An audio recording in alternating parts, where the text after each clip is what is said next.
We're doing Makas B'chayris, the death of the firstborn. That's our topic. Now, in the most recent class, we read the first part of the Sicha from Chela Gimel from volume 3 of Likutei Sichos. Today we're going to read the middle part of the Sicha, and in Mitzvah next time we're going to read the end of the Sicha. What's said in the first part of the Sicha that we learned is that Makas B'chayris happened at midnight because it brings together opposites. And the way it manifested at that time, it was that there was a mashchis, a destructive force. And when a destructive force is unleashed, it doesn't discriminate. And yet it did discriminate because the presence of HaKadosh Baruch Hu in Mitzrayim, the idea that the mashchis, whose job is to destroy indiscriminately, should be discriminate, had to do with Hashem himself participating in the Makkah, and Hashem has this very special unconditional love for the Jewish people. This is briefly what we learned in the previous class. We're going to continue. We're on page 867. I made copies of the whole Sicha, but we're only reading a small piece of the Sicha, and what we're going to be discussing today is the amunah that the Jewish people had that brought them the Nes of Makas B'chayris. Now remember this, girls. We're learning the 10 Makas, and we're taking our merry time. That's a matter of opinion. Learning the 10 Makas. And the reason it's taken us so long to learn the 10 Makas is because what we've learned is the 10 Makas were much, much more than beating up the Egyptians to let the Jewish people go. We're dealing with God, right? We're dealing with the Eibishter. They were an education. They were an education for Mitzrayim. They were an education for the Jewish people. There was a Sicha that somebody coincidentally recently asked me about, where the Rebbe says that the first 3 Makas, Yidden and Goyim both experienced. The first Makkah, which happened to the non-Jews and didn't happen to the Jews, was Orev. And that the first 3 Makas, blood and frogs and lice, happened to everybody because it was part of what the Yidden needed to learn about the gods of Egypt. So there's an educational process. So when you get to Makas B'chayris is in a different category than the preceding Makas. Why? Because the Makas B'chayris, Hashem is killing. Now, a dead man can't learn no lessons. Everybody understands that a dead man gets buried. So Makas B'chayris is in a little bit of a different category than the preceding Makas because it's not simply about educating and about softening up. It's actually about destroying. And this was the basis for why Makas B'chayris was different than the other Makas. So we're going to begin to read on the bottom of page 867. Okay, you see there's a lot of underline, but it's really only 2 pages. And so, but the Gemuz Zayin, as Yidden sollen haben an Eis, Hashem is doing miracles. And the miracles that Hashem are doing come from Him Himself, directly, right? Not through a shliach. Hashem Himself goes down into Egypt to effect the death of the firstborn, because it's a combination of opposites. The mashchis is released, which means a force that's destructive, and one of the points that I've made was this destructive force destroys in every imaginable way. There's no particular way he destroys, and yet the Eibishter curtails him. And in order for this makin not to touch the Jewish people needed a sign. What was the sign? The blood on their doors. That it be it in them. If Hashem is doing this all Himself, why do the Jewish people need a sign?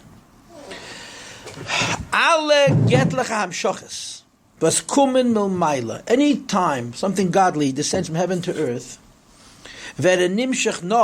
only occur there has to be a parallel service from the bottom to the top. In other words, it's what God does and what we do to qualify ourselves to be able to receive it. When Hashem gives us something that we don't deserve, right? What does Lamayla Mishtalshlus mean? Above Ishtalshlus. Ishtalshlus is an order. Ishtalshlus you can explain, perhaps, on some level, to some extent, in some context. But higher than Ishtalshlus you cannot explain. Right?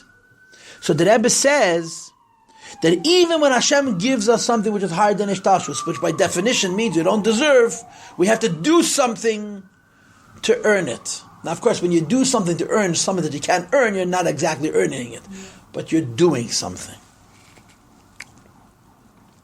Bis der Ava Atzmis von dem Eibishten zu Yidden, and of course the ultimate example of what is beyond Hishtalshus, which doesn't make sense, is the fact that Hashem loves us unconditionally.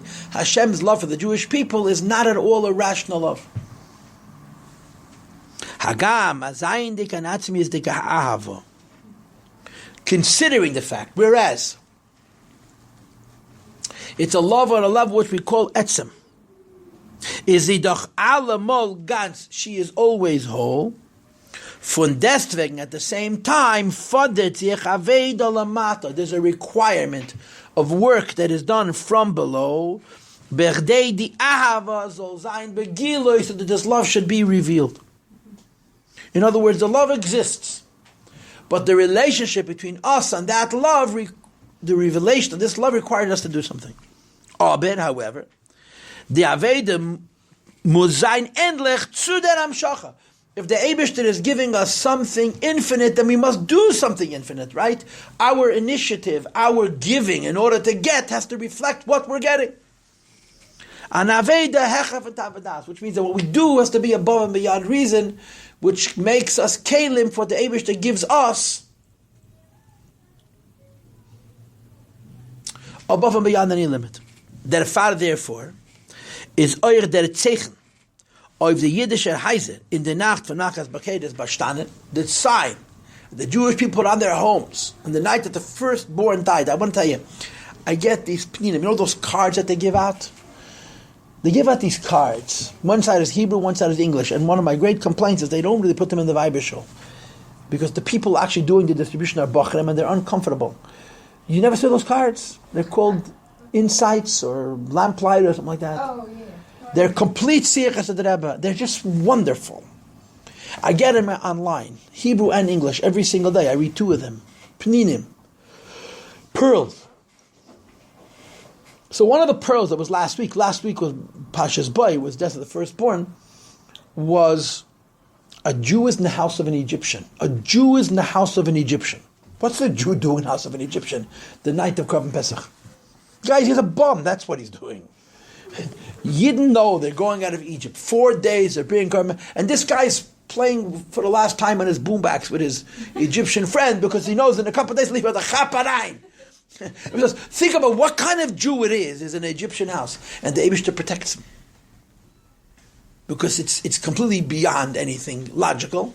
Nevertheless, there had to be something which came from the Jewish people, which is also beyond logic, which is the blood of the Korban Pesach. And the Rebbe explains, Dam Pesach or Dam Mila, the blood of the Korban Pesach and the dam of the Bris Mila. Weil sie haben ausgedeckt dem Verbund mit von Jiden mit dem Eibishten and are even from Lamaila mit Hamdas. Since what's happening that night is a display, is a giving from Hashem to us of a love which has no limit, we do an act which is a display of giving from us to Hashem that's also unlimited, and that's represented by the blood of the Bris Mila and the blood of the Korban Pesach. Der Christus bris von a Yid mit Nebischen durch Mitzvahs Mila. We all understand this, that the covenant between the Jewish people and HaKadosh Baruch Hu that happens by a bris is a Verbund was Hechaf and Seichel. It makes no sense at all. And the proof is, as we see, as from the fact, was the mitzvah is to mal sein a Yiddish kind zu 8 Tag. The circumcision takes place when the baby is 8 days old, and of course physically it's because the pain is the least. Weil is noch legamri nit ken bar sechel, he's not at all intelligent, and dafka then you make a bris. If you think about a bris is it's nuts. It's nuts. I was recently a sandik at a bris. A woman has a baby, and 8 days later, she hasn't even recovered herself yet. She takes her teeny tiny little baby, who's so precious to her, and gives him to some guy to cut him. It's amazing. You know what's amazing? How people do it. One of the proofs that Judaism is true and not rational is Bris Milah. You know why? Of all the mitzvahs the Eibishter gave us, this makes the least sense. And of all the mitzvahs the Eibishter gave us, this is the mitzvah most likely for a Jew to keep. Fact of life. More Jews do a bris than make a Pesach Seder and make Chanukah. It doesn't make. I was in Russia, where Russians didn't know what a Sefer Torah was.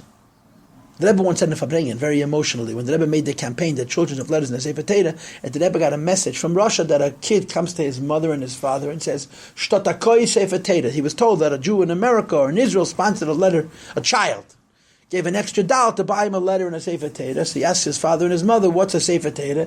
And the Rebbe choked, and he said, the parents say, we don't know, let's ask Bobby and Zaidi, maybe she knows. And they asked the Bubba knows what a Sefer Torah is because she remembers it from her childhood. But Brizania, they all knew Brizania. Brizania is it's the Russian word for bris. Of all things, what does it prove? It proves that there's something here which you cannot explain. The last thing a person should agree to is a bris. An infant, a brand new baby, they're so small, they're so vulnerable, and you make a bris. Why? Because Yiddishkeit is in fact higher than reason. And Jewish people try to rationalize everything and explain everything, but they do a bris. Says the Rebbe, the mitzvah from carbon Pesach. And the Paschal offering, what a great useless word, yeah? The Pesach was the same thing. The mitzvah from carbon Pesach, the commandment and the fulfillment of the commandment of a carbon Pesach, given demot and an oifen for Mesiras Nefesh, to bring that carbon was involved sacrificing risking their own lives. Hechad for atam v'das beyond reason. While I'm reading the inside, girls, I'm 7 lines from the bottom of page 867. The shepsen for carbon Pesach zayin given te'avas mitzrayim. The sheep that they were killing and eating was the god, was the worship of the Egyptians. The Egyptian out of worship, and you know what says in Sfarim, that Rambam explains this. The reason they worshipped certain animals, or they worshipped certain trees, or worshipped the sun and the moon, was very, very simple and actually logical. It's because they saw it as the source of their livelihood. The Rambam writes, the reason in India they worship the cow is because he pulls the plow. Isn't that interesting? And the pulling the plow creates the field that you're going to seed and irrigate, and things are going to grow. In other words, in the end, all these forms of ancient worships that seem so silly were about agriculture, about life. That's why they worship the sun and the moon, because it provides life. And the Yidden am genommen dem sheps, and the Jewish people took this sheep, im gehalten 4 Tag, fahr the Eigen from the Messiah, and they didn't take him back in the middle of the night when no one was watching. They took him 4 days ahead of time. And they very, very, very, very generously went around explaining what they're doing. You see, this sheep, we're hanging on to him for a few days because we're going to kill him. There's a guy in 770. 770 is a house full of characters. There's a fellow, he's a schnutter, he's a panhandler, he's not normal, okay? I'm going to say it. He's nicht kenem ala mensch. But he has this special geschmack. If you give him a quarter, he proceeds to tell you how he's a Machal Shabbos and an Eichel Treifis, and he has this need to tell you how bad he is, and then of course he wants you to criticize him, and then he has a whole series of explanations for why he does these things. My therapist told me, my rabbi told me, my baba, my truck. He's a character. He's a nudnik. You give him a quarter, and I'm going to take this quarter. Friday night we have a bowling club, and I'm going to go gambling with this money. Like, give me back my quarter. If you don't give him any money, you don't have any trouble. You give him a quarter, he's very, very careful to explain to you that he rubs it in your face. I mean, I promise you, he's pot of moments. He's playing with a different deck, not a half a deck, a different deck of cards. This is a guy, I will never forget this. He met another schnutter from Williamsburg who's got payas and a hat and the whole thing, and they meet, and there's a minion going on, and he says to the other guy, I go eat not kosher. My doctor said it's good for my... So this other guy from Williamsburg, he's not a Lubavitcher, tells him, Bist a goy. You're a goy. And forget about it, man. When he told him he's a goy, so the Armenian was disrupted. Don't tell me I went nuts. He went bananas. Don't tell me I'm not... And he was like really, really upset. He was out of form. He was no longer in character. He got really, really angry that someone called him a goy for walking around 770 entertaining people by all of the Avedas that he was committing, you understand? So here's the reverse of that. The Jewish people took the God of the Egyptians, I'm going to kill your God, but I'm going to torture him first for 4 days, and then we're going to kill him. How many times have you tied a sheep to your bed and kept them in your bedroom before that? Sheep's favorite hideout. So the Rebbe says, the point was that the Yidden had to defy the Mitzrayim in their face. So let's keep reading. Und gesagt offen, and they said explicitly, as gehen ihm shechten und machen sein, they're going to kill him and sacrifice him and Abish to the Abish. Turn the page 888. Says the Rebbe, das ist an Aveda for Messias Nefesh Apel. It clearly involved self-sacrifice, actually. Yes? Und the Aveda for Messias Nefesh Begoli. This expression of total self-sacrifice, as represented by these, what's called the 2 bloods, the blood of circumcision. Remember, in Mitzrayim they didn't do brisim. But you can't bring Korban Pesach without a bris. So there was mass circumcision, including amongst adults. You wonder how they walked a day or 2 later to go into the midbar, but they all were circumcised. And by the way, it says in Pasuk, in the midbar, Rashi says they didn't do bris milah either, except for Shevet Levi. That's why when they came into Eretz Yisrael, there was also an event of Aselech Achar Besurim, where Yeshua had a mass circumcising of Jewish people, also so they could bring on Korban Pesach. The first year they left, they went into Yisrael the 10th day of Nisan.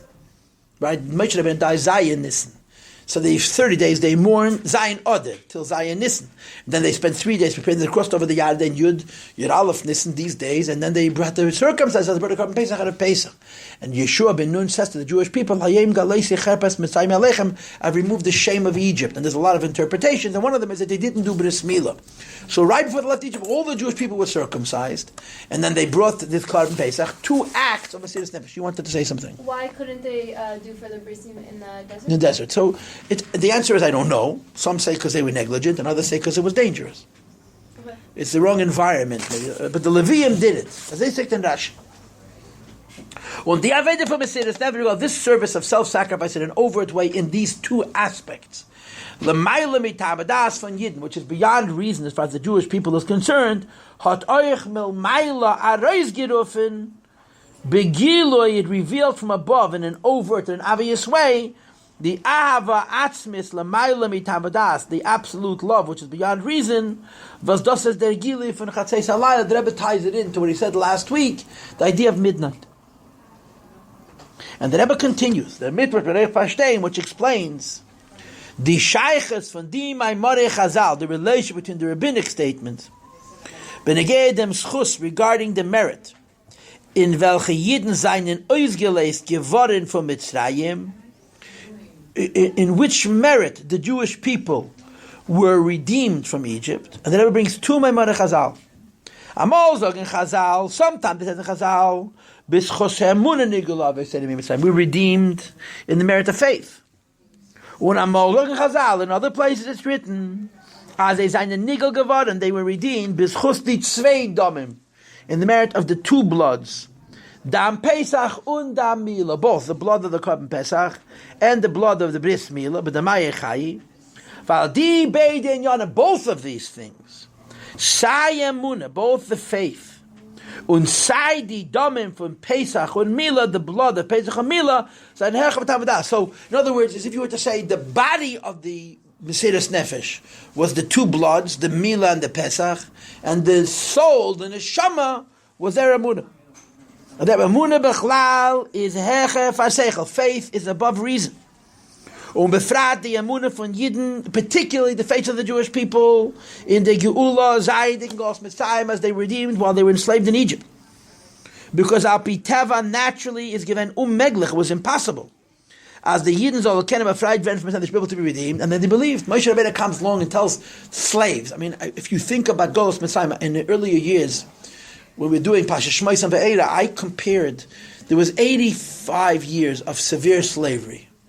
There was 115 or 16 years of processing the enslavement of the Jews, but of those, the last 85 or 86 were severe.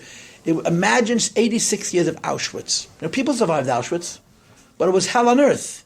The Jews, and they were enslaved in Egypt, was the worst kind of enslavement. And yet they believed. They believed. Not for a day or two, not for a year or two, for generations, that they were going to go out of Mitzrayim. Und nicht guckendig auf seine große Zerbrochenkeit, notwithstanding how broken they were, und seine strenge Abgeschlossenkeit, and their severe incarceration, being locked up, und sehr streng und schweren Goals mit Mitzrayim and the severe goals of Egypt, haben die Jiden geglaubt mit einer Munah Pshut, they believed in perfect faith, in the Besuras HaGeula of Moshe Rabbeinu, the promise for redemption of Moshe Rabbeinu, as der Eibishter wird sie befreien und herausnehmen von Goals, Hashem is going to redeem us and take us out of Egypt.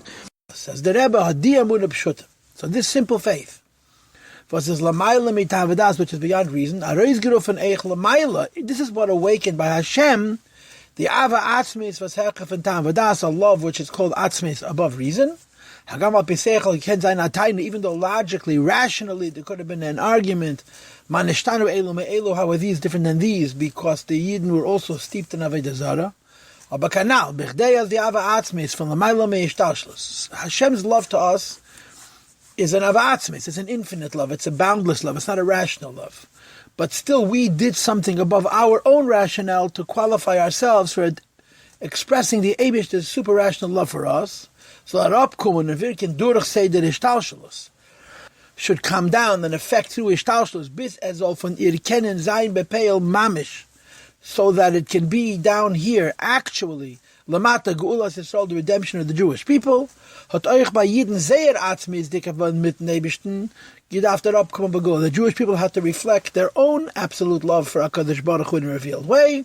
Und das haben die Yidden getan. The Jewish people accomplished this durch sehr aveda mitzvahs Pesach and mitzvahs Mila, so their work in Pesach and Mila. Now, I'm going to stop at the moment.